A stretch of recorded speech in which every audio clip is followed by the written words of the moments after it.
comme vous l'avez probablement vu, Rima Hassan, donc eurodéputée LFI et porte-voix de la cause palestinienne en France, qu'on ne présente plus, a été mis en garde à vue. Elle a été mise en garde à vue pour apologie du terrorisme par rapport à un tweet qu'elle a fait où elle a mis une citation d'un gars qui effectivement a plus ou moins fait un attentat dans un aéroport. Bon, certes. Mais bon, en tout cas, la citation en soi, c'était en mode vive la lutte du peuple palestinien, quoi. C'était pas en mode genre ah là là, il faut tuer des innocents, premièrement. Et deuxièmement, si pour au moindre tweet comme ça, t'es convoqué alors que t'es député, alors que t'es parlementaire de la République, si au moindre tweet comme ça t'es convoqué, bizarrement, c'est pas le cas pour tous. Hein. Il y a des gens, ils sont bien tranquilles, ils sont pas convoqués au commissariat comme ça, mais Rima Hassan, si. Donc il y a quand même un traitement de défaveur qui est évident envers Rima Hassan, et il y a plein de gens, effectivement, qui ont pris sa défense, en réalité, parce que c'est quand même une dinguerie ce qui est en train de se passer, et en plus, il y a tout un tas de fake news qui sont dû se greffer à ça, le moment médiatique que ça a créé, avec des fuites de sources policières sorties de je sais pas où, qui disent qu'elle s'est ramenée avec de la 3-MMC, et qu'en fait avec des drogues de synthèse sur elle, qui s'est avéré apparemment totalement faux. C'est un peu une dinguerie ce qui s'est passé. Je veux dire, le traitement qu'elle a eu, Rima Hassan, directement tout le monde est tombé sur son dos, ça a repris des espèces de fuites policières, qui ont été bavées à l'extrême droite, des bêtises, ça s'est retrouvé au journal de 20h. On va parler de la convocation, mais plus surtout du moment médiatique que ça a créé, du grand n'importe quoi médiatique qu'a suivi, où tous les grands principes de déontologie journalistique et du respect de l'état de droit ont été tranquillement jetés à la poubelle parce que tout le monde voulait dunk sur Rima Hassan pour aller faire son petit buzz. Voilà, en gros. Et donc, c'est chaud, hein. Imaginez ce que ça donnerait avec la loi Yadan. La loi Yadan, je sais pas comment on dit, bah oui, ça serait encore pire. Donc la loi Yadan, pour rappel, c'est la loi qui veut criminaliser l'antisionisme tout simplement, en assimilant l'antisionisme à une forme d'antisémitisme. Ce serait quand même une dinguerie. Alors après, je sais pas exactement comment l'applicabilité d'une telle loi, comment ça prendrait forme très concrètement dans la société française. J'en sais rien, mais en tout cas, cette loi doit dégager. C'est quand même une dinguerie de voter ça. Non, l'antisionisme, c'est pas de l'antisémitisme. Alors après, il y a des antisémites qui se déclarent antisionistes. Ça existe. Historiquement, tous les dieudonos, soraliens, et tous les dieudonnés, les sorales et compagnie, eux, c'est ce qu'ils faisaient. Ils étaient en mode, je suis pas antisémite, je suis antisioniste en fait. Alors qu'ils en avaient rien à foutre de la Palestine et c'était une espèce de complotistes, antisémites, opportunistes de merde, quoi. Donc ça existe, ça a existé, en tout cas. Des soi-disant antisionistes qui sont en réalité des vrais antisémites. Des faux antisionistes qui sont en vérité des vrais antisémites. Ça existe. Et ça a existé. Et même parfois, ils ont eu beaucoup trop de buzz à mon goût quand on parle de Soral et compagnie. Mais je veux dire, à côté de ça, si l'antisionisme, c'est la critique de l'État d'Israël et de leur politique, et la plupart des gens qui se disent antisionistes, c'est en ce sens-là qu'ils l'entendent en réalité, ça veut dire que c'est une manière de criminaliser la critique d'Israël, quoi. Ou une partie de la critique de l'État d'Israël. Ou en tout cas, les parties les plus radicales de la critique de cet État, alors que t'as le droit de critiquer un État. Allô. Après, je suis d'accord que c'est pas une raison pour être antisémite. Mais l'écrasante majorité des gens qui se déclarent antisionistes en France ne sont pas antisémites. Et la plupart, ils sont même pas en mode je pense que c'est un État qui ne devrait pas exister, car le sionisme, c'est le droit des juifs à avoir un État-nation. Non, la plupart des gens qui se déclarent antisionistes le disent pas pour cette raison. L'écrasante majorité des Français qui se disent antisionistes, ils sont je suis contre la politique coloniale d'Israël. Si c'est un État colonial, je m'oppose à cet État. Ils sont pas, par principe, opposés au fait que les juifs aient un État-nation ou je ne sais quoi. C'est pas ça. C'est pas au sens là que l'entend l'écrasante majorité des antisionistes français. C'est non à la politique coloniale d'Israël. Du coup, c'est pas de l'antisionisme. Je sais pas. Hein. Demandez à la plupart des gens qui se disent antisionistes, est-ce qu'ils sont pour la non-existence de l'État d'Israël? Pas forcément. Ils sont en mode pour la non-existence de l'État d'Israël, tant que ça sera un État colonial. Vous voyez? C'est pas tout à fait ça. Vous voyez? Mais c'est pour ça. Ça, une fois, je l'avais dit, parfois, antisionisme, on sait pas exactement ce que ça veut dire en fonction de qui l'emploie, et on m'était fait tomber dessus. Mais je dis pas ça pour être en mode, du coup, j'utilise pas le terme antisionisme. Mais déjà, par exemple, un juif qui se dit antisioniste, c'est pas la même chose, souvent, qu'un non-juif qui se dit antisioniste. C'est pour des raisons qui sont différentes, parce qu'il y a des affects un peu différents. Et les gens qui se disent, les juifs antisionistes, généralement, ils sont plutôt pour la non-existence carrément de l'État d'Israël, parfois. Mais ils ont le droit, ils sont concernés, ils sont même juifs, et ils ont le droit, en tant que juifs, à avoir cette nationalité-là. Donc ils disent, moi, je suis contre ce pays en tant que juif. C'est censé être criminalisé, ça? Allô? Ça n'a aucun sens. Ça n'a aucun sens. Mais non, il y a plein de gens qui se disent antisionistes au sens je suis contre le colonialisme israélien. Et si c'est ça la définition d'antisioniste, et je vous assure qu'il y a énormément de gens en France qui utilisent le terme antisionisme pour dire ça et rien d'autre. Donc ça, on va commencer à criminaliser ça. C'est une dinguerie. C'est vraiment une dinguerie. Donc après, peut-être que je sais pas si c'est extrêmement clair comme loi, je sais pas exactement, encore une fois, l'applicabilité d'une telle loi, mais en tout cas, pourquoi je vous en parle, avant de parler de Rima Hassan plus précisément, parce qu'il y a une pétition, non à la loi Yadan, donc c'est une pétition officielle Assemblée nationale. Hein. Attendez. Je vais enlever ça là. Le Dark Reader, ça rend le truc moche. C'est une pétition officielle de l'Assemblée nationale, donc les 100 000 signatures ont été atteintes, mais il me semble que si on atteint les 500 000 signatures, ça sera obligé d'être débattu à l'Assemblée nationale, quelque chose comme ça. Mais c'est des propositions de pétition qui sont dans le cadre de l'Assemblée nationale, ce qui fait qu'à partir d'un certain nombre de signatures, ça met obligatoirement la question sur le tapis à l'Assemblée nationale. Voilà. Donc il y a des gens qui sont en mode ça sert à rien de signer des pétitions. Ça dépend des pétitions. Sur change.org, parfois ça sert à rien, oui, effectivement. Par contre, là, les vraies pétitions officielles comme ça peut servir pour le coup. Donc, n'hésitez pas, je vous mets le lien. Allez, d'ores et déjà, avant de passer à la suite de cette petite séquence, signez la pétition pour dire non à la loi Yadan, parce que criminaliser l'antisionisme, c'est quand même une dinguerie. Voilà.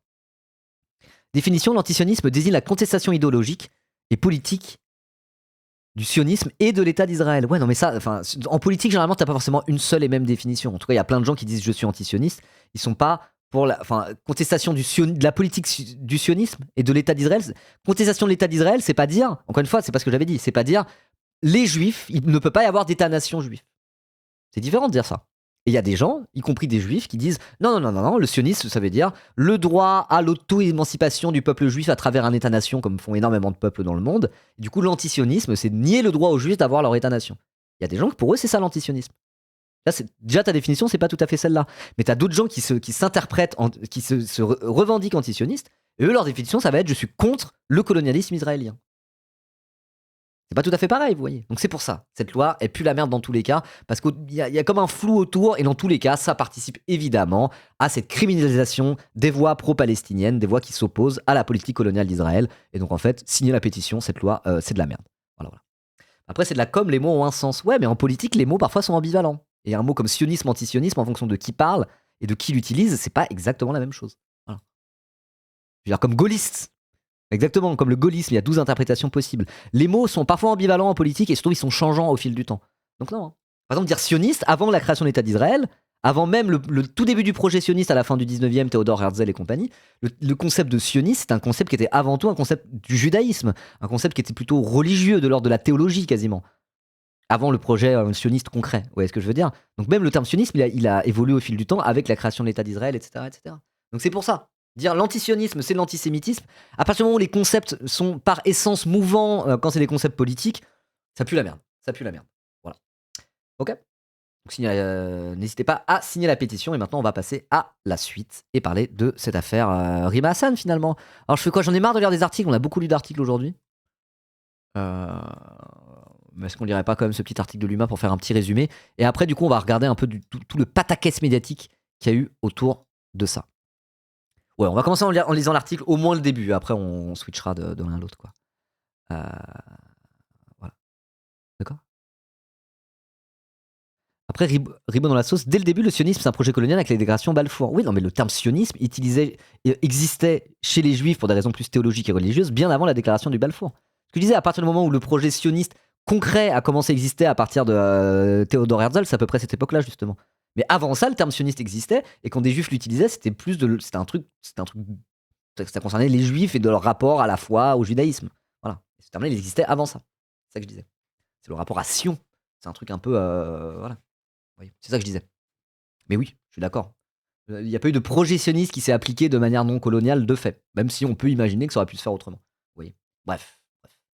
Ok, allez, on va passer à ça. Lire l'article peut-être pas en entier, mais au moins essayer de faire un petit résumé. Et après, on passe à toutes les réactions et tout ce qui a suivi. Et c'était une dinguerie la journée d'hier. Hein. Voilà. L'eurodéputé LFI Rima Hassan, sortie de garde à vue, mais convoquée en juillet pour être jugée. La députée européenne Rima Hassan a été placée en garde à vue jeudi 2 avril. Elle en est ressortie libre en fin de soirée, mais elle doit être jugée le 7 juillet pour apologie du terrorisme. En cause, un tweet publié à la fin du mois de mars concernant un terroriste japonais responsable d'un massacre en Israël.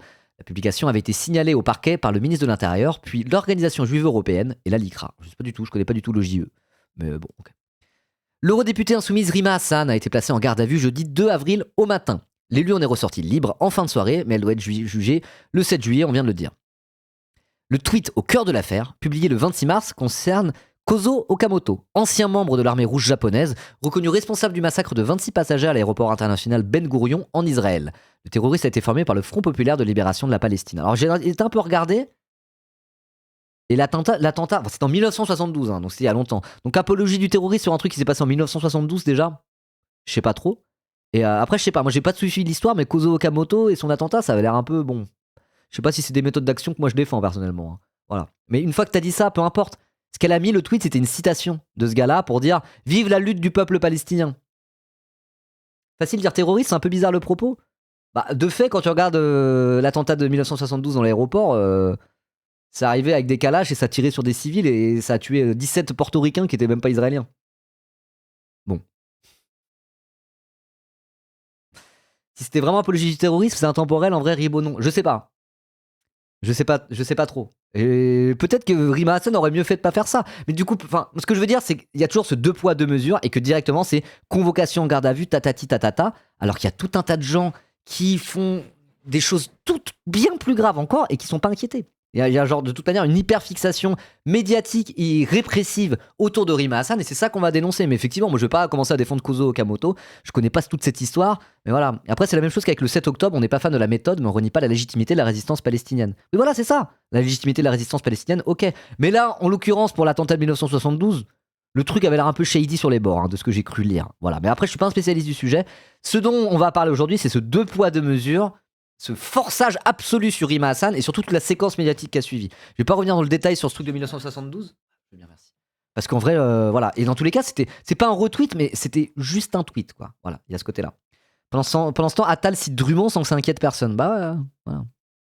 Donc Bardine Vassal qui cite Pétain, elle a fait de la gave aussi. Oui, voilà, c'est ça que je veux dire. Ça va être ça l'angle de cette séquence. De toute façon, là, on va parler du traitement médiatique qui a suivi, de cette espèce d'acharnement. Voilà. Même si, bon, encore une fois, je défends ni ce tweet ni ça, je suis pas assez renseigné là-dessus, et bon, moi je pense, éventuellement, effectivement, Rima Hassan aurait peut-être pu s'éviter de tweeter ça. Je ne sais pas. En vérité, je ne sais pas. Mais déjà, regardez aussi qui apporte son soutien à Rima Hassan. Est-ce qu'il y a que des antisionistes radicaux? Pas du tout.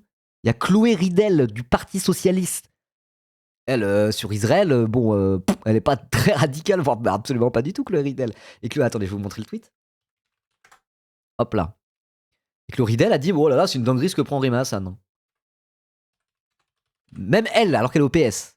Bruno Gollnisch aussi. Non, mais Bruno Gollnisch, pour le coup, c'est un nazi, donc il aille se faire foutre avec son soutien. Hein.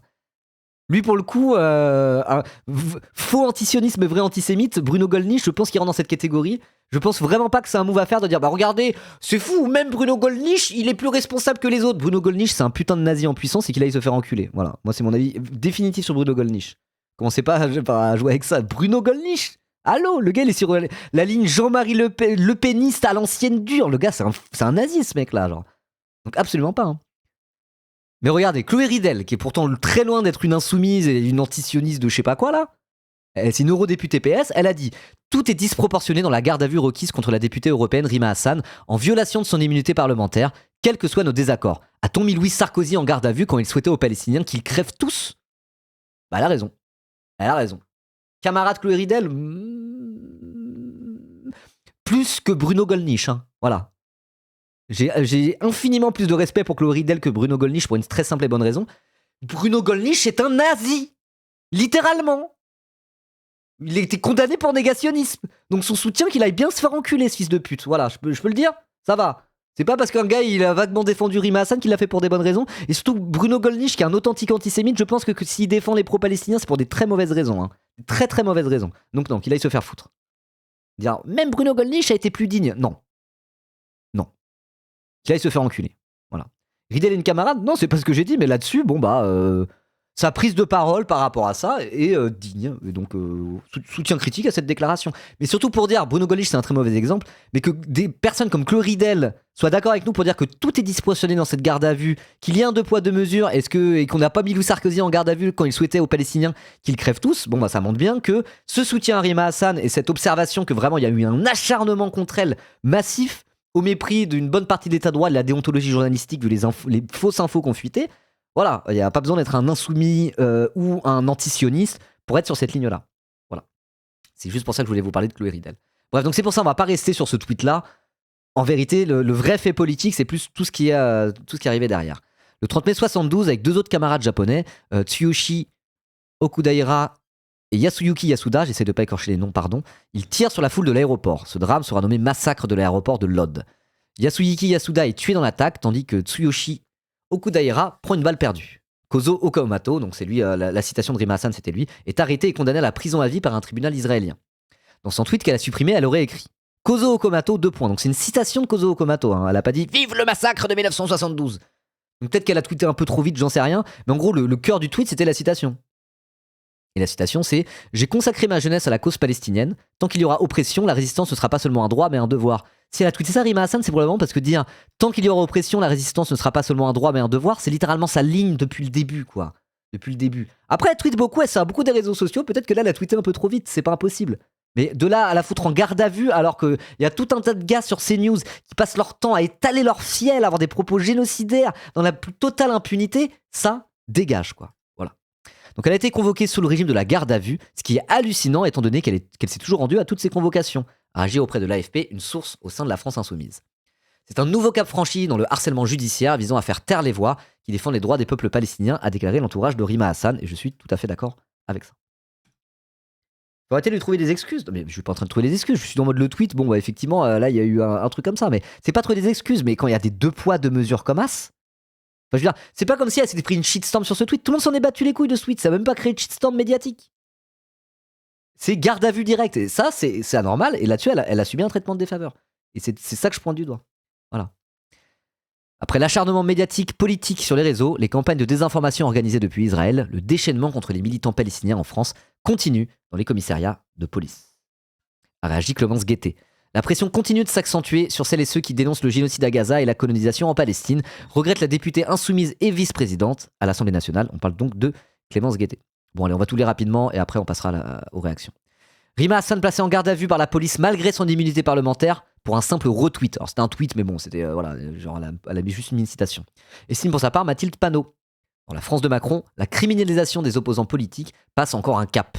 Cet acharnement bafouant les libertés les plus fondamentales doit immédiatement cesser, exige sur Twitter la présidente du groupe Insoumis à l'Assemblée nationale. La police politique a convoqué une fois de plus Rima Hassan. C'est bien, ça fait toutes les réactions de LFI, donc très bien l'article. La police politique a convoqué une fois de plus Rima Hassan en garde à vue à propos d'un retweet du mois de mars. Il n'y a donc plus d'immunité parlementaire en France. Insupportable. La loi Yadan n'a pas été votée, mais elle s'applique déjà, a de son côté écrit Jean-Luc Mélenchon, leader de la France insoumise. C'est pour ça qu'on a parlé de la loi Yadan juste avant. Je le redis, n'hésitez pas à aller suivre la pétition. Voilà. Hop là. Quoi, bonjour, on va lire aussi autre chose que l'UMA après. Bon, aujourd'hui, c'était beaucoup l'UMA. Hein. C'est par le hasard des choses. Hein. Voilà, je lis pas que l'UMA de base, mais là, il se trouve que c'était surtout l'UMA. Voilà. Merci pour ta story de vendredi dernier. Depuis, je ne fais qu'écouter Angine de poitrine. Let's go! Ah, j'ai pu communiquer mon enthousiasme. Je suis content. Alors, et c'est là que c'est vraiment zarbi, et c'est aussi de ça dont on va parler. Selon le Parisien, quelques grammes de drogue de synthèse auraient été retrouvés dans le sac qu'elle avait apporté pour sa convocation dans les locaux du 2e district de police judiciaire à Paris. Donc quand même. Rima Hassan, convoquée en garde à vue par la police, décide de venir avec de la drogue de synthèse dans son sac. Soit elle est vraiment bête, soit elle en avait marre de la politique, elle avait envie d'arrêter. Soit il y a Anguille sous roche et il y a probablement un peu mensonge. Hein. Moi, je pense qu'il y a Anguille sous roche et qu'il y a probablement un peu mensonge en réalité. Hein. Je sais pas ce que vous en pensez, mais surtout que depuis, on va en parler après, il y a eu un démenti clair et net de la part de Manuel Bompard de la France Insoumise et de Rima Hassan elle-même par la voix de son avocat, à dire il n'y avait pas de drogue de synthèse, c'est une fake news totale. Par contre, j'avais du CBD avec moi pour raison médicale. En tout cas, le CBD est parfaitement légal en France. Hein. Vous savez, c'est une espèce de forme de cannabis sans THC et c'est légal. On a tout à fait le droit d'avoir du CBD. Du CBD à skip. De quoi? Attendez. Du CBD, c'est pas de synthèse? Bah non, c'est une plante. C'est une plante. Dans tous les cas, c'est pas ce qu'ils ont dit. À la base, c'était en mode, elle a du cannabis et 1 gramme de drogue de synthèse sous forme de poudre. Et après, ils ont dit que c'était de la 3-MMC ou des catinones, ce qui est la famille des 3-MMC. Les 3-MMC, c'est une drogue de synthèse pour le coup, qui ressemble un peu à la cocaïne, mais en mieux. Mais avec des vrais problèmes addictifs, donc faut faire gaffe à ça. Bref. Peu importe. Non, je rigole. Mais si c'est pour sa conso perso, de quoi? De CBD. De toute façon, on a le droit d'avoir du CBD pour sa conso perso, il y a pas de souci. Hein. C'est une molécule, pas une plante, mais quand on a du CBD, c'est pas juste la molécule, c'est pas juste un pochon de CBD synthétisé. C'est on a du cannabis où il y a pas de THC dedans et à la place il y a du CBD et ça c'est légal. Voilà. Donc du CBD, la manière dont tu transportes du CBD, c'est des fleurs de cannabis, c'est des têtes de bœuf quoi. Donc non, c'est pas une drogue de synthèse. Mais oui, le CBD, c'est une molécule, comme le THC, c'est une molécule. Oh, le CBD c'est pas une drogue. Si c'est une drogue, mais la drogue tout est une drogue, on s'en bat les couilles. Oh là là. ou des huiles au CBD. Mais non, c'est pas. En tout cas, on désigne pas drogue de synthèse pour parler de CBD. S'il y a du CBD, a priori, c'est que c'est en fleurs. Oui, moi j'en fume un peu du CBD. Je suis ancien fumeur de joint. Du coup, je fume du CBD laïque et républicain maintenant. Voilà. Oh là là, de toute façon, moi je suis pour la légalisation du cannabis et la dépénalisation de toute drogue. Voilà, c'est la position que j'ai depuis le début, je suis cohérent là-dessus, donc ça va.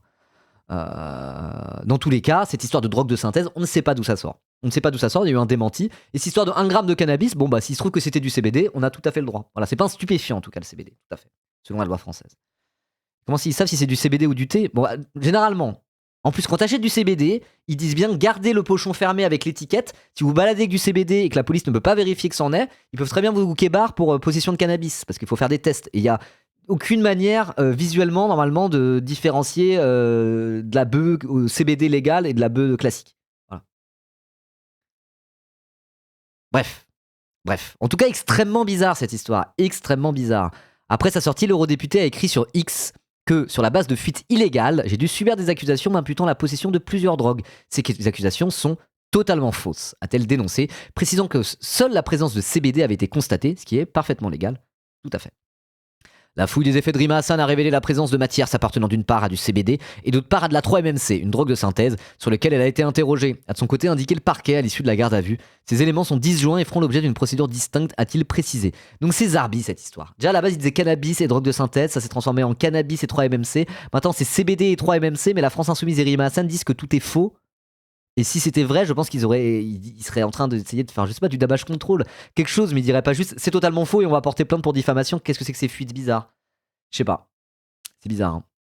Et oui, pareil, ça parlait d'être positif à un test urinaire à une drogue, sans préciser quelle drogue. Extrêmement bizarre, toute cette affaire. Hein. Et d'ailleurs, c'est quoi ces histoires de fuite policière pendant des gardes à vue? Regardez, ça faisait du live tweet. Des journalistes faisaient du live tweet sur une garde à vue. On est où là? Qu'est-ce qui se passe? Donc voilà, Raphaël Maillochon, à pas confondre avec Jean-Luc Mélenchon. Il s'appelle Maillochon. Journaliste police-justice pour TF1 et LCI. Censé être un journaliste sérieux, quoi. Vous voyez? Il a fait du live tweet. Il a fait du live tweet, ce bâtard. Voilà. Hop là. Convoqué ce matin au 2e DPJ, placé en garde à vue. Oh là là, ils ont mis la main sur des stupéfiants. Garde à vue supplétive. 3 petits points, des stupéfiants. T'es journaliste ou t'es là en train de faire un spectacle, pauvre con va. Bon, pardon, je suis un peu vulgaire, mais c'est énervant quoi. Voilà, il fait du live tweet. La députée européenne avait donc, pas de conditionnel, hein, avait donc en sa possession 1 gramme de 3-MMC, drogue de synthèse, et du cannabis, test en cours pour savoir s'il s'agit de CBD. Pas de conditionnel. Hein. Quid de l'immunité parlementaire, nanani nanana. De la drogue dans les affaires de Rima Hassan. Lors des fouilles de ses effets perso, ils ont retrouvé des cristaux de drogue de synthèse, un dérivé du 3-MMC maintenant, bah faudrait savoir, et du CBD. Aucun conditionnel l'employé. Selon nos informations exclusives, elles sortent d'où vos informations exclusives? D'un flic qui a menti? Sortir de garde à vue dans la soirée. Pourquoi? Car la députée européenne est convoquée demain dans les locaux. Cette fois-ci, du 36 rue de Bastion pour être entendue pour d'autres faits d'apologie du terrorisme. Selon nos informations, c'est trop bizarre. De live tweeter comme ça, tout un tas d'informations. On sait pas d'où ça sort. C'est des fuites policières, probablement sur des informations tronquées. On sait très bien que ça arrive tout le temps, ça. Il y a eu plein d'histoires comme ça. Rappelez-vous, au moment de l'affaire Quentin de Ranc. Selon une source proche du dossier d'information policière, Quentin a été attaqué avec un couteau, des couteaux. C'était faux totalement. Donc ils font fuiter des espèces de trucs mensongers. Et derrière, voilà, encore une fois, le mensonge prend l'ascenseur et la vérité prend l'escalier, quoi. Vous avez vraiment envie de faire confiance à des keufs qui vont aller fuiter parfois à des médias d'extrême droite quand ça concerne Rima Hassan?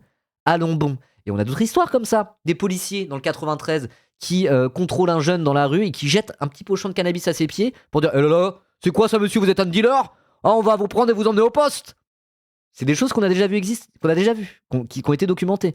Donc c'est pour ça tout ça est à prendre avec des extrêmes pincettes. Je trouve que c'est quand même extrêmement louche cette histoire et je suis loin d'être le seul à le faire. Voilà.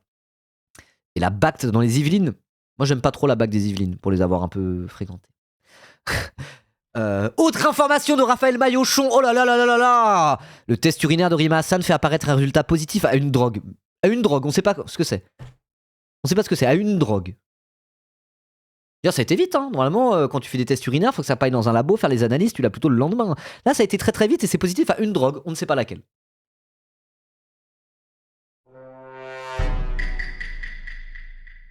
Bizarre, hein. Aussi, pendant sa garde à vue, la députée européenne a refusé de se soumettre à la prise d'empreinte digitale. Elle a aussi refusé que son ADN soit prélevé. Source parquet de Paris. Bon. Bon. Bizarre cette histoire. Hein. Bizarre cette histoire. Il est où le tweet de Bompard? Ok. Donc avant de regarder le tweet de Bompard, on va regarder quand même tout le foutoir qu'il y a eu dans les médias suite à toute cette histoire qui s'en sont emparés directement.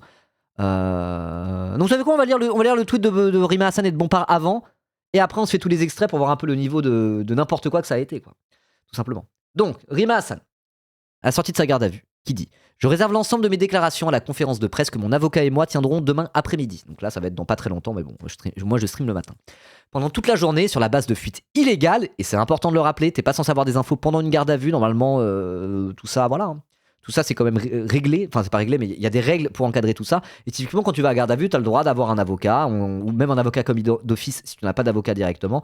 Et t'es pas censé avoir des fuites comme ça dans la presse et des live tweets de journalistes de TF1 sur ta garde à vue, ça n'a aucun sens. Allez me trouver d'autres gardes à vue où ça s'est fait de manière aussi spectaculaire et bordélique. À part Rima Hassan, pas trop. Hein. Donc c'est Rima Hassan qui parle. J'ai dû subir des accusations m'imputant la possession de plusieurs drogues. Ces accusations sont totalement fausses. Si elle dit ça, j'imagine que bon, elle est à peu près sûre de ce qu'elle fait, parce que si ça s'avère totalement vrai derrière, ça sera un peu inentendable. Seule la présence de CBD a été constatée parmi mes effets personnels, ce qui est parfaitement légal et que j'utilise à des fins médicales. Alors CBD à des fins médicales, je sais pas trop, bon, peu importe, mais dans tous les cas, ça se trouve, je sais pas. Ça se trouve à un moment donné, elle fumait du cannabis, Rima Hassan, et du coup elle a arrêté, maintenant elle fume du CBD. Ça se trouve, c'est vrai. Et si c'est vrai, eh ben on s'en bat les couilles. Vraiment, on s'en bat les couilles. Hein. Faut vraiment être le dernier des droitards terminali débiles pour se dire t'as fumé du cannabis dans ta jeunesse et maintenant tu fumes du CBD légal. Tu devrais aller en prison en fait, vous avez pas honte? C'est immoral de faire ça. Ça va, hein. Ça va. Le CBD c'est quand même moins violent que bosser sous alprazolam. Tout à fait, l'alprazolam c'est le Xanax. Ouais, bah ouais.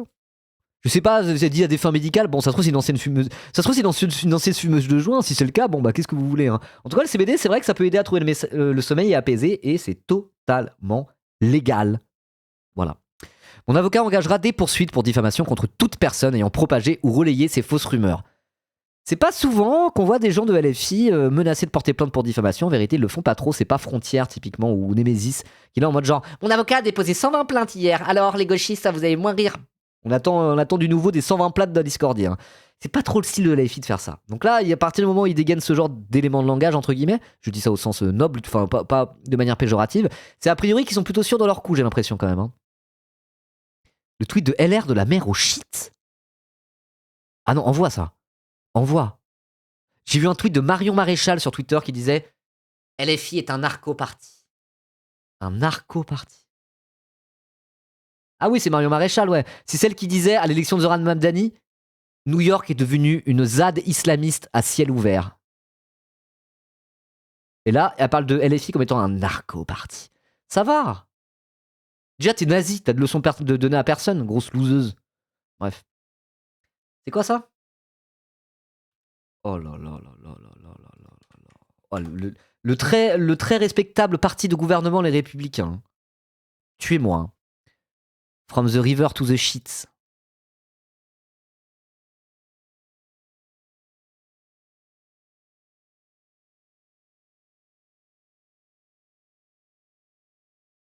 Ah, c'est drôle ça. On se marre. Hein.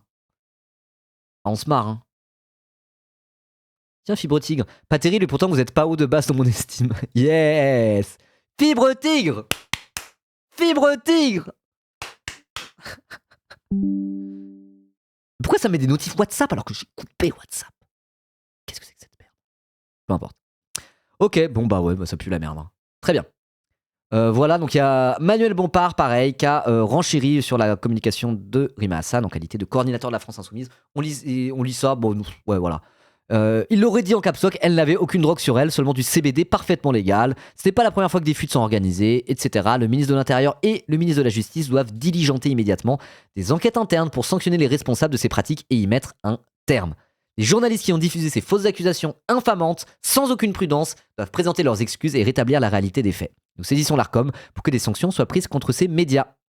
Quant aux responsables politiques de la Macronie et de l'extrême droite, mais aussi LR, on l'a vu, qui, comme à leurs habitudes, ont sauté sur l'occasion pour dénigrer la France insoumise, ils ont à nouveau fait la démonstration de leur malhonnêteté et de leur opportunisme. Tout à fait, illustration de tout ça. Bah maintenant, on va regarder un peu tout le foutoir médiatique qui a suivi en se foutant de la gueule de tous ces menteurs. Voilà. WhatsApp reste en micro-application dans la barre de tâches quand on le ferme par défaut. Bon, bah, on va survivre. On va survivre. Ok, donc il y a carrément un sujet aux 20h. Hein. Alors attends, est-ce que ça va pas me faire chier là? Si je regarde ça pour la VOD, bon, on essaye, c'est pas grave. Ça en a parlé carrément aux 20h. Voilà. Aux 20h de France Télévisions. Rima Hassan placée en garde à vue pour apologie du terrorisme On regarde et l'interview après. possession de drogue. Une nouvelle mise en cause pour le... Attends, de quoi? Et pour possession de drogue. Non, elle a été placée en garde à vue pour apologie du terrorisme, mais après, à la garde à vue, ils sont en mode genre bah, elle a 3 MMC celle-là, alors qu'a priori, c'est faux. Donc, déjà, première imperfection. Hein. Garde à vue pour apologie du terrorisme et possession de drogue. Non, elle a été convoquée en garde à vue pour apologie du terrorisme, pas pour possession de drogue. Une nouvelle mise en cause pour l'eurodéputé qui provoque un tollé chez les Insoumis. À l'origine, un message posté sur X le 26 Oui, on en a mars déjà par parlé, l'eurodéputé oui. supprimé depuis. Une citation de Kozo Okamoto appelant à la Vous avez vu résistance. la musique comme elle fait peur? Les islamo-wokistes de LFI veulent détruire la France, la France, la France. Palestine. Okamoto, un militant japonais jugé coupable en 1972 d'un massacre faisant 26 morts à l'aéroport de Tel Aviv.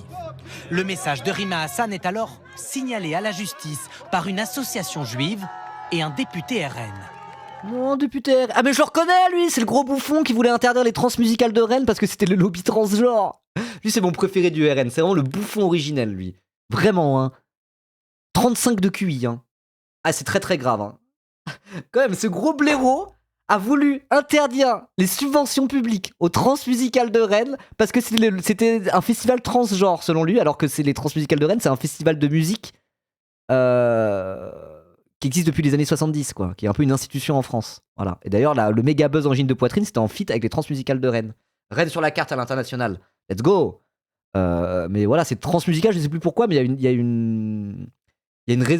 l'époque, il y avait une raison à mettre ce nom, et c'est le côté, bah voilà, c'est transversal, parce qu'il y a un peu tous les styles de musique qui sont représentés au transmusical de Rennes, et le but, c'est de faire plein de découvertes, quoi. Voilà. Et je me souviens plus de son nom à chaque fois, mais lui, c'est vraiment un gros blaireau, quoi. Un immense blaireau. Yes, Paul Sanza, je pensais à toi en disant ça. Let's go. Nouveau tweet de Rima, envoyez ça.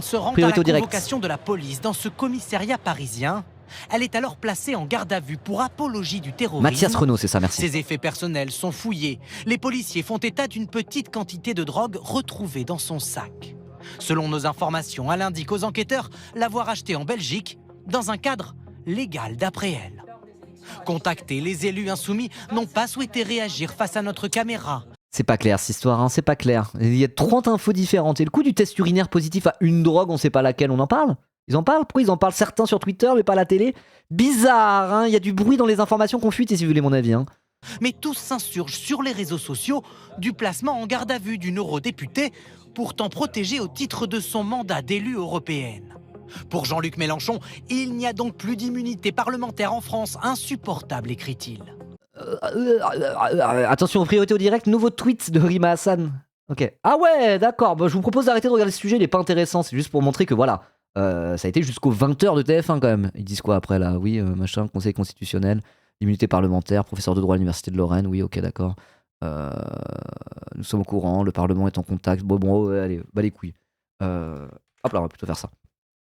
Ok, priorité au direct, nouvel élément de communication de la part de Rima Hassan suite à toute cette affaire.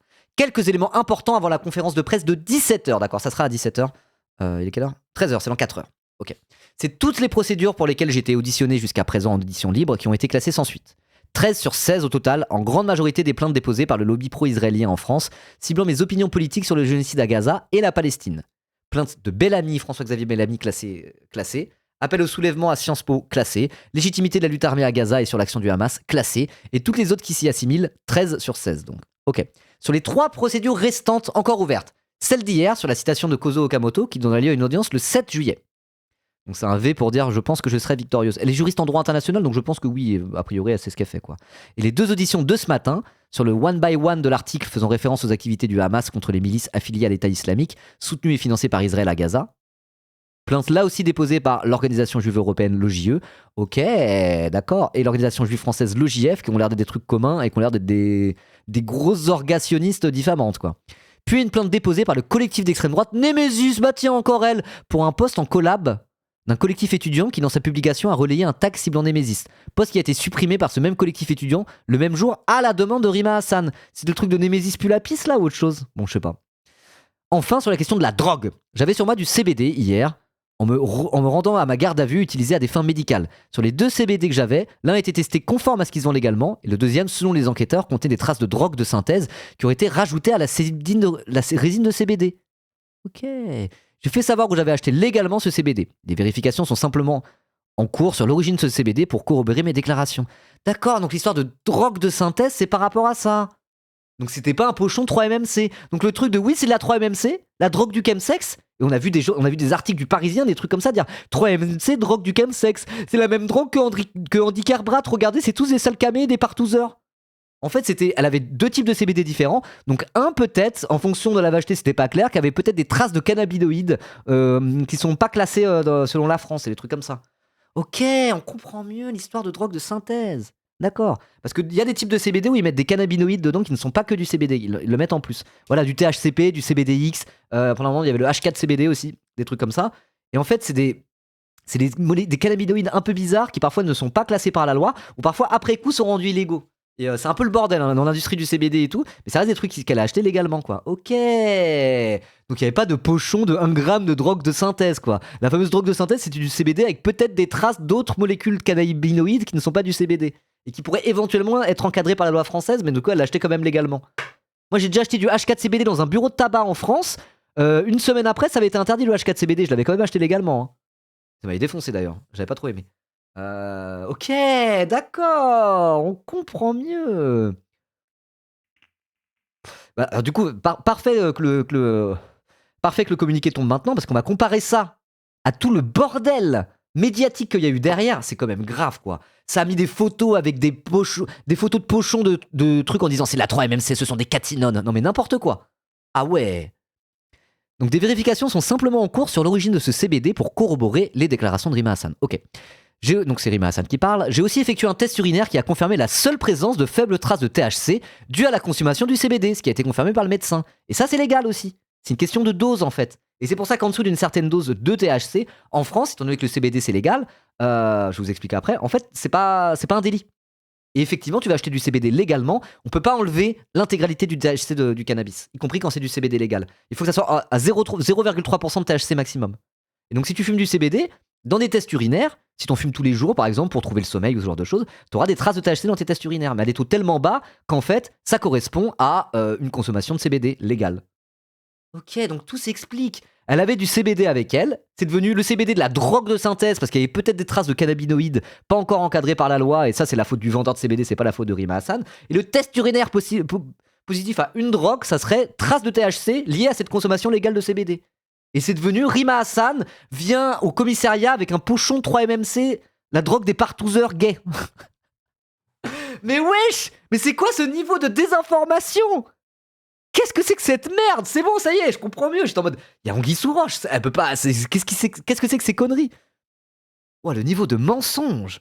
Et là, je suis content de connaître un peu la drogue. Et notamment le CBD, quoi. Ils vont interdire le CBD à cause de cette histoire, tu vas voir. Oh, s'ils font ça, qu'ils aient de se faire enculer, hein, ça va. Ça sert tellement. C'est tellement utile pour les gens qui veulent arrêter le cannabis, le CBD. Déjà, si la weed était légale, ça serait tellement plus simple d'arrêter sa consommation. Moi, si la weed était légale, j'achèterais. Je me dis, ok, j'arrête de fumer, et si je craque, si vraiment j'ai trop envie d'un joint parce qu'il fait beau et là j'ai vraiment envie d'un joint, je vais acheter un joint au dispensaire, un joint au bureau de tabac, juste un seul, je le fume et après je reprends ma life de non-fumeur. Vous voyez? Là quand j'arrête de fumer et que je craque, bah j'achète 50 balles de weed à un livreur et bah ça pue la merde. Ça pue la merde. Vous voyez? Et donc pour le bien des personnes addictes, la légalisation du cannabis et l'encadrement de la vente du cannabis, ça pourrait permettre à tout un tas de gens qui sont dans un rapport d'addiction au cannabis de baisser massivement leur consommation. Et moi, je dis ça, je pense qu'il y a des consommateurs de cannabis qui sont d'accord avec moi là-dessus, quoi. Voilà. Déjà, faut arrêter d'assimiler 3-MMC et chemsex, c'est plus d'actu maintenant, beaucoup en prennent comme si c'était la nouvelle cocaïne. Tout à fait, de Marco33, tout à fait. Et je suis assez au courant de ça, figure-toi.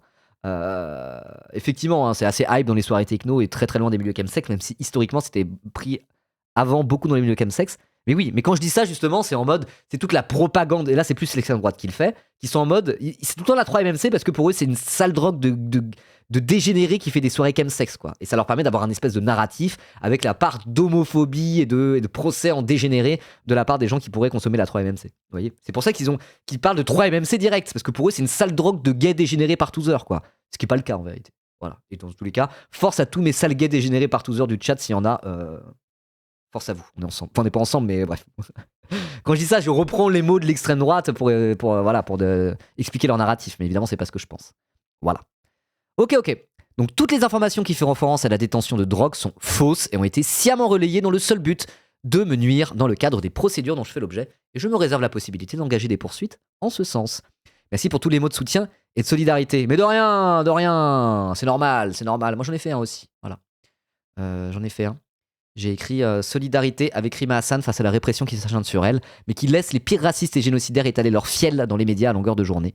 L'a pas liké. Je suis un peu déçu. Mais après, j'ai tweeté ça. Je me suis dit, je suis meilleur en blague qu'en hommage quand même. Et j'ai tweeté ça. D'après une source policière, Rima Hassan aurait été aperçue en train de tabasser un nourrisson et vendre du fentanyl à des orphelins cette nuit, après sa garde à vue. Actu 17. Je pensais que ça avait fait plus de likes que ça. Bref, on s'en bat les couilles. Allez, maintenant on regarde le grand n'importe quoi médiatique, histoire de se rendre compte à quel point c'est une dinguerie cette histoire. Ça vous va ? Allez, c'est parti. Il est 6h33 sur RMC et les Insoumis réagissent à la garde à vue de Rima Hassan. L'eurodéputé LFI, interrogé toute la journée d'hier pour apologie du terrorisme après un message. Attends, flemme de regarder ça, attendez. C'est bon. On a déjà vu les réactions des Insoumis. Ouais, Mélenchon, ouais. C'est à ce moment-là, là ? Bah non, c'était pas à ce moment-là, il y a Rima Hassan derrière. Donc ils remettent un truc de Mélenchon qui a rien à voir. Ok. Et ça, pareil, les sources. Et en vrai, mais en coulisses, il y a aussi de l'agacement, de la fatigue, une polémique de plus, ça fait mauvais genre. Elle est quand même débile d'aller dans un commissariat avec de la drogue. Donc un insoumis anonyme dans les collards de l'Assemblée aurait dit ça. On était parlé à RMC pour dire oh là, elle est trop conne Rima Hassan. Ça... Lâche lessivé un insoumis dans les couloirs de l'Assemblée. Un autre tente cet argument. Un élu, c'est une personne comme une autre. Il y a plusieurs millions de Français qui consomment. Quoi Le niveau de propagande, on est d'accord, hein, c'est trop... qu'il en soit, la France insoumise est une nouvelle fois Sauce frontière, sous le feu des ouais, critiques. Je comprends mieux les délires habituels de Rima Hassan, ironise un socialiste. D'autres, à l'extrême droite, réclament sa démission du Parlement européen. C'était du CBD légal. Hein.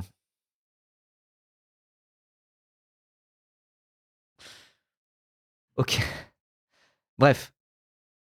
C'est quoi ça ? TF1 qui a diffusé la fake news autour de Rima, c'est un choix éditorial assumé. Voilà. C'est pas que dans les médias Bolloré ou quoi que ce soit que ça a embrayé. Hein. Le journal du 20h de TF1, instantanément, avant que n'importe quelle information, que quelconque information soit confirmée, se sont jetés dans le narratif sur la base de fuites fausses, de fausses informations qu'on fuitait directement de la police vers des journalistes et ça embraye jusqu'au 20h de TF1. C'est grave quand même. La députée européenne LFI Rima Hassan a été placée en garde à vue aujourd'hui.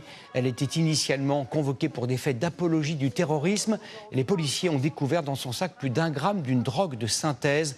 Le leader de la France insoumise, C'était du CBD. C'était du CBD. Jean-Luc Mélenchon a dénoncé, je le cite, une police politique. Bah un peu ouais. Non mais là il y a le sujet de la police politique, évidemment le sujet de deux poids deux mesures, la criminalisation des voix pro-palestiniennes, etc. Mais il y a aussi le sujet de les fuites policières. Le manque de déontologie des journalistes qui balancent des infos sans avoir recoupé les sources de quoi que ce soit. Et je veux dire, des policiers qui sciemment ont été dire absolument n'importe quoi.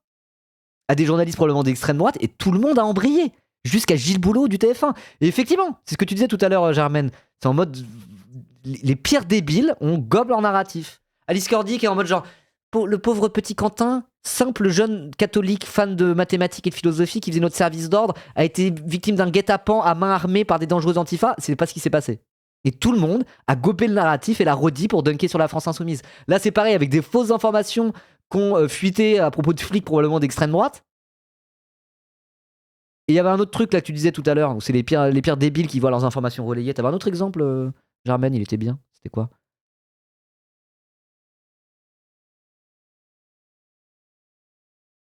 Ah oui, Twitch gauchiste qui fait virer Ultia. Voilà, exactement. Et Twitch gauchiste qui fait virer Ultia de la commission du CNC. Sur la base d'extraits tronqués, où pour le coup, là... Alors parfois, Twitch gauchiste, il remet du contexte, et du coup, c'est pas tant de l'extrait tronqué que ça. Mais pour le coup, sur Ultia, ça lui faisait dire ce qu'elle n'a pas dit. Hein. C'est vrai. Donc ça fait quand même... C'est vrai que dès qu'il y a un truc qui va un peu dans le sens de l'extrême droite, direct, ça suce jusque dans les médias dominants, et jusqu'au CNC, jusque dans les institutions, quoi. On est dans cette méta-là, quoi. On est dans cette méta-là. Vraiment, quoi. C'est insupportable. C'est vraiment insupportable. Pour 2 grammes de CBD, totalement légal, quoi. Aïe, aïe, aïe. Aïe, aïe, aïe, aïe, aïe, aïe, aïe. Ok, alors voilà. Hein. Qui a embrayé là-dessus ? Jean-Philippe Tanguy aussi, évidemment. Là, on va regarder tous les plus gros blaireaux qui font leur petite propagande sur la base de ces infos tronquées. Ça va être fascinant. Du coup, on n'aura pas fait... Bon, Il n'y aura pas eu le temps de réaction médiatique, mais on va regarder. De toute façon, on a un peu fait le tour de l'histoire quand même. Alerte! Jean-Philippe Tanguy réagit de la garde à vue de Rima Hassan en possession de drogue pour le chemsex. Pour le chemsex? Drogue pour le chemsex. Maintenant, c'est ça la 3-MMC. Hein. Ok. Bah, tous les jeunes là qui vont en soirée techno et qui se prennent un petit gramme de 3-MMC pour faire la fête, voilà, c'est des soirées chemsex qu'ils font, il faut le savoir. Non, mais n'importe quoi. N'importe quoi. Sur le terrorisme, pour ce qui est de la drogue, écoutez, je dois dire qu'au début, j'ai cru que c'était une fausse information, tellement ça paraît complètement surréaliste de se rendre, sous réserve évidemment de confirmation. On est le 2 avril, pas le 1er. Voilà, et de la présomption d'innocence. Mais ta gueule, toi! On est le 2 avril, pas le 1er, c'est forcément vrai. Il se trouve que c'est faux. Jean-Philippe Tanguy, plus équilibré que le journaliste en face de lui. Hein. C'est Marc Fauvel, lui, c'est ça son nom? Ta gueule! Comment ça se fait que Jean-Philippe Tanguy a une position plus nuancée que le journaliste en face alors que c'est lui le mec d'extrême droite?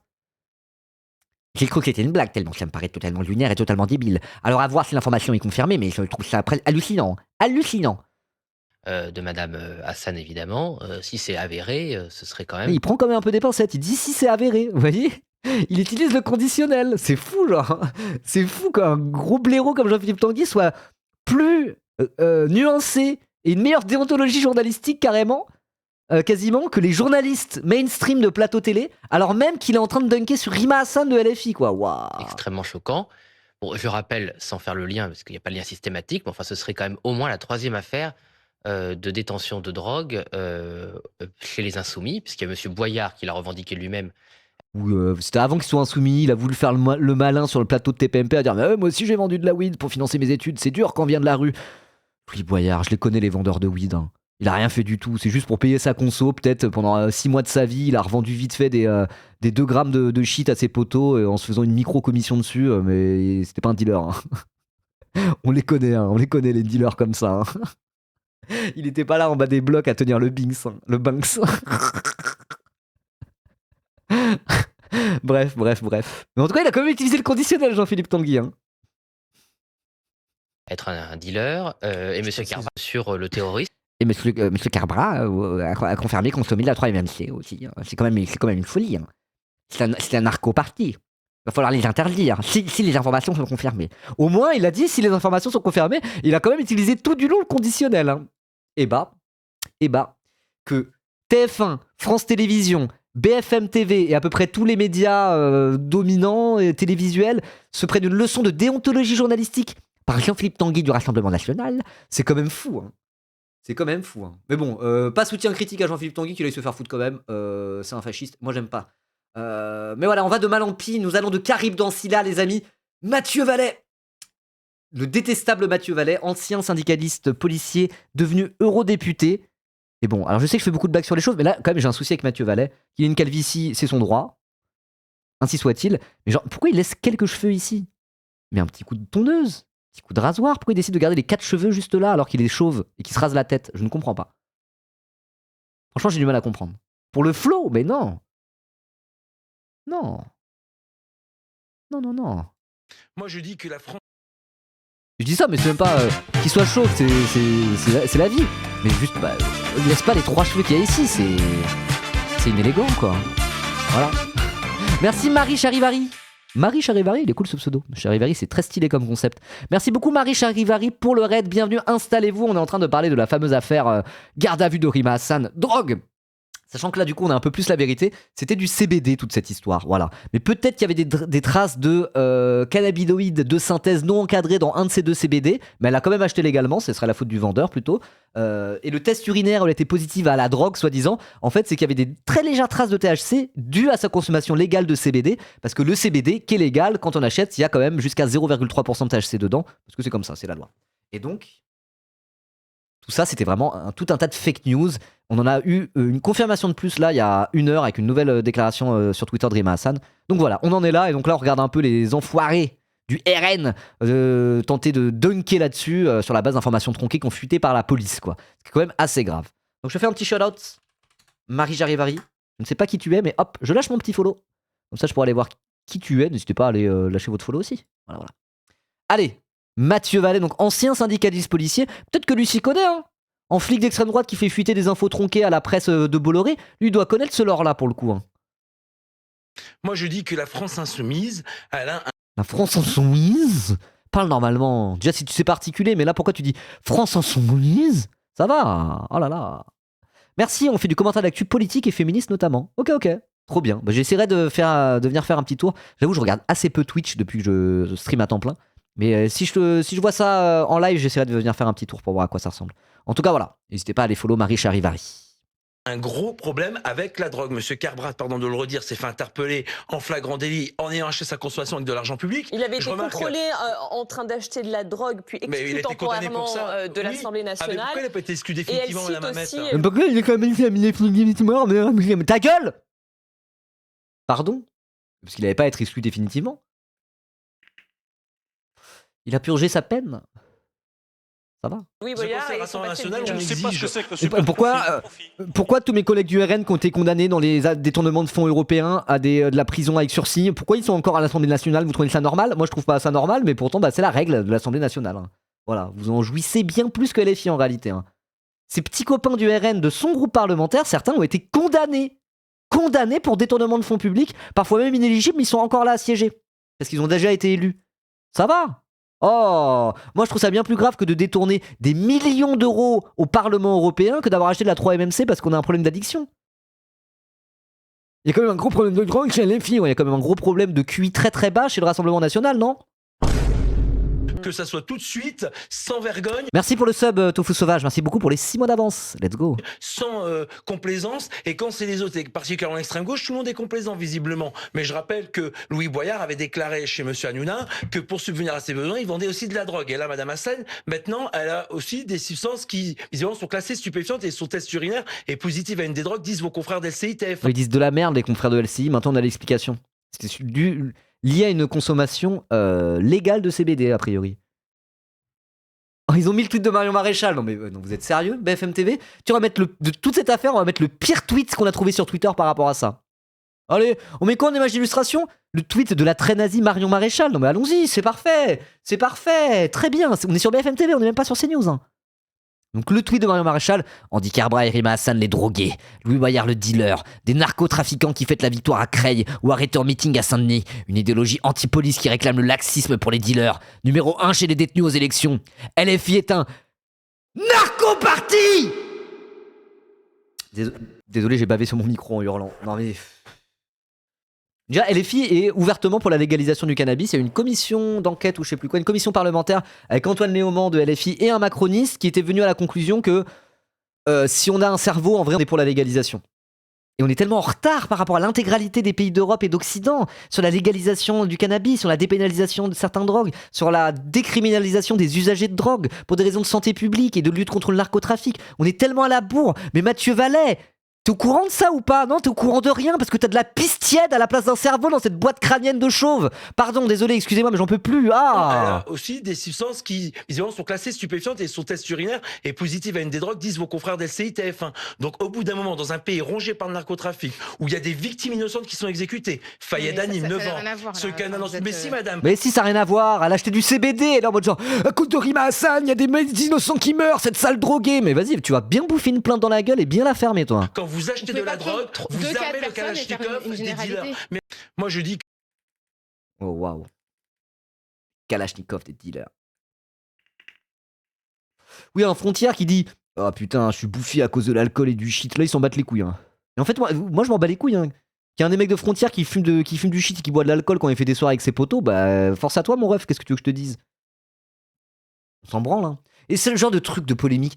Dans la vraie vie, tout le monde s'en bat les couilles quand il y a des gens qui fument des joints. Ça ne m'est jamais arrivé, moi je suis un fumeur de joints, ça ne m'est jamais arrivé de ma vie qu'il y ait des gens qui sont en mode t'as pas honte de financer le narcotrafic? Ah, t'es accro aux joints quand même, c'est nul, hein. C'est illégal, tu sais que c'est illégal. Tout le monde s'en bat les couilles, y compris des keufs. Une fois j'ai fait une soirée, il y avait un pote de pote, c'était un blaireau. Hein. C'était vraiment un pote de pote qui était flic. C'était une soirée, il y avait plusieurs trucs, mais il y avait une des péniches où il y avait de la psytrance et d'autres où c'était techno house plus classique, à la Mazette, donc anciennement la Concrète, c'était ici. Il y avait une soirée qui était pas folle, mais bon, et du coup, il y avait un flic qui était là avec nous. Oh non, pas lui, ouais, il était nul, hein, il était tout gaze. Hein. Bon, après, je vais pas m'acharner sur lui, etc. Et on était là, bah, ça fumait des joints, c'était une soirée techno. Moi, j'en avais pas pris, mais des gens qui avaient pris de la MDMA. C'était une soirée techno, tout ce qu'il y a plus de classique. Il y avait de l'alcool, il y avait du cannabis, il y avait de la MDMA, il y avait un peu de cocaïne, il y avait ce genre de choses. C'était une soirée techno. Le mec était flic, il était venu, mais j'en avais rien à branler. On fumait des joints à côté de lui, il était en mode genre, ah, il faisait des blagues dessus, en mode genre, tranquille, je suis pas au taf, j'en ai rien à foutre. Même les flics. Les flics, ils te contrôlent, parfois ils font des blagues en mode genre, ah, toi, tu tiendrais pas à l'apéro avec nous. Enfin, genre, ça se sait, tout le monde sait ça. Dans la vraie vie, tout le monde s'en bat les couilles qu'il y ait des fumeurs de cannabis. Tout le monde s'en branle, vraiment. Hein. Vraiment. Hein. Et ils sont là en mode genre, c'est une honte d'être un drogué comme ça. Tout le monde s'en branle. C'est en train d'être légalisé dans tous les pays occidentaux. Tout le monde s'en bat les couilles. Arrêtez avec ça. Pitié. Parti de drogués. On va trouver tous les trucs infamants à se mettre sous la dent. Tout le monde s'en branle. Vraiment, tout le monde s'en branle. Voilà. Bref. Après, l'affaire André Cabrat, c'est encore un peu différent, parce que là, en plus, ça a fait émerger la problématique des addictions, etc. etc. Et là, c'était un peu. L'histoire était. Pour ceux qui avaient vu, là, il y avait eu un petit documentaire, enfin, un petit sujet de je sais plus quel truc, limite complément d'enquête ou un truc comme ça, là. Sur. Après, du coup, il avait été en. Alors, je crois que c'est pas le bon terme qu'on est censé utiliser, mais on va dire en cure de désintox, entre guillemets. Cabrat pour soigner ses problèmes d'addiction et tout. Et après, il avait témoigné à face découvert du coup de son parcours par rapport à ça. Et c'était super émouvant, ça demande beaucoup de courage, quoi. Il expliquait en mode comment il est un peu tombé dedans par rapport à des sales événements qui lui étaient arrivés dans la vie et qu'à la base, il contrôlait sa conso, puis ça a fini par le dépasser, etc. Normalement, quand t'as un cœur et que tu regardes ça, t'es en mode genre, oh, t'as de l'empathie pour lui. Et moi, ça m'avait ému de fou. On l'avait regardé en live, ça m'avait vraiment ému, quoi. Parce que je connais les problèmes d'addiction, c'est un truc, voilà, c'est un des sujets où je suis un peu concerné, puis voilà. Je sais ce que c'est que les problèmes d'addiction pour moi et pour d'autres surtout que j'ai vu avoir plus de problèmes que ça avec moi. Donc moi je sais que ça m'avait touché, hein, voilà. Bon bref, tout ça pour dire que cette espèce de truc en mode ça y est, on va se faire les filles en disant que c'est des drogués, tout le monde s'en bat les couilles. Stop. Surtout pour du cannabis, c'est bon. Hein. Et là c'était même pas du cannabis, c'était du CBD. Voilà quoi.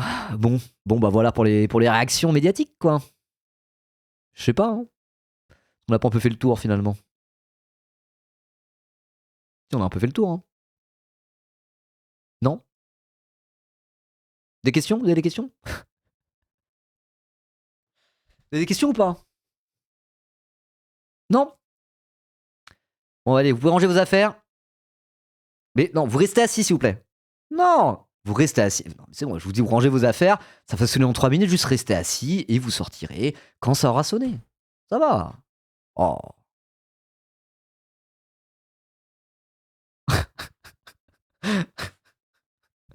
Bon bref, ceux qui regardent la VOD YouTube, abonnez-vous, tout ça, vous connaissez, bisous, à bientôt.